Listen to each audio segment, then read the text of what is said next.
What's up, YouTube? Tim Movies here. Well, here is my review for the last film in this whole DCU universe.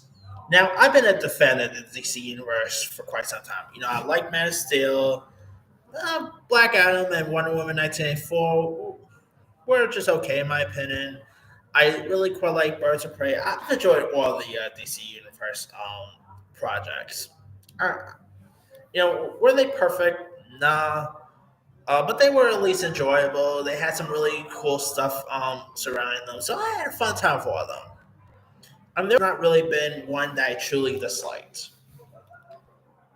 Well, today is the day I finally dislike a film. It truly, I finally truly dislike a film in this DCU universe, and that is of course Aquaman and the Lost Kingdom. Now, I'm be frank. I enjoyed the first Aquaman. What James Wan did was really cool. I and not to mention, I had not disliked James Wan movie either. I even some of his weakest stuff like Death. Okay, maybe Death Sentence is his like weakest one, but even some of his weakest stuff I didn't mind. Directing wise, that is. He's produced some not good stuff either. Uh, every good director has a bad day in the office, and this was his. This movie is abysmal. I'm sorry. I'm going to be doing my top 10 worst movies of the year, next week. Probably next week before New Year's Eve. Bit of a spoiler alert. This is going to be in that list. I'm not going to tell you where it's on, but it's going to be in that list. It's one of the, I've not really done a top 10 worst comic book movies of all time either. Maybe I might actually do that one of these days. And Aquaman and Lost Kingdom will be in that list. You know, Now, if you guys don't know much about the story here, this time around we got Jason Momoa, who after failing to defeat Aquaman the first time around, Black Manta played by Yahya Abdul-Mateen II, which they could have chosen another villain. Like seriously, I'm not much of a Aquaman expert or anything. I'm pretty sure he has more villains than just Black Manta. But anyway, um, he of course unleashes an ancient and malevolent force, hoping to end his reign of terror, and so he forges an unlikely alliance with his, and so Aquaman forms an unlikely alliance with his brother, Orm, played by Patrick Wilson, who's saying inside the difference they must join forces to protect their kingdom and save the world from destruction. And yeah, the writing in this is awful. Some of the dialogue. I don't mind crappy dialogue, but the dialogue in this was terrible. Some of the worst dialogues I've seen in a comic book film, for quite some time. Uh, the dialogue in Blue Beetle and The Flash was far better in my opinion. Those are better movies in my opinion, overall.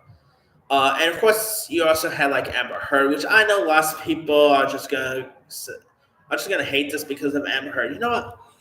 Take Amber Heard aside. I don't mind Amber Heard as an actress. Yes, as a person, maybe she's a little bit of a not so good person. But as an actress, I don't mind Amber Heard. She's appearing in stuff I've quite enjoyed her in, like Alpha Dog, Drive Angry. What was that Johnny Depp movie she did? Not the court case one. Uh, Rump Diary. I actually quite liked her in that. You know what? If the Razzie Awards comes around and she is not nominated, I will be shocked. Her performance in this is Razzie worthy, and I'm not saying that because it's a cool thing to hate on Amber Heard or anything like that. Her dialogue and script she had in this is terrible. Uh, Dolph Lundgren was not so great in this. You even had Mars Short, which I did not even realize that was Mars Short until the credits roll. I'm like, okay, it's always nice to hear Mars Short and anything.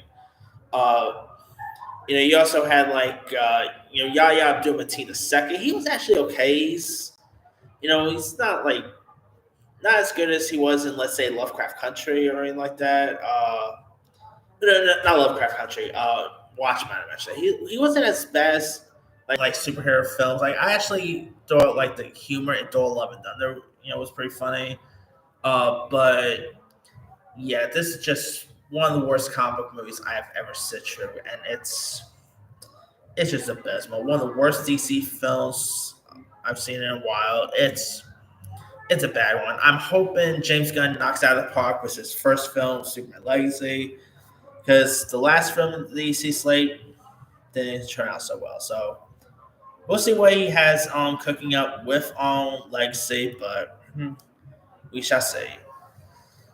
Let me leave you guys. Did you have a chance to check out Aquaman and Lost Kingdom? I mean, did you like it? There are some people who are liking it, some not liking it. Did you like it? Did you not like it?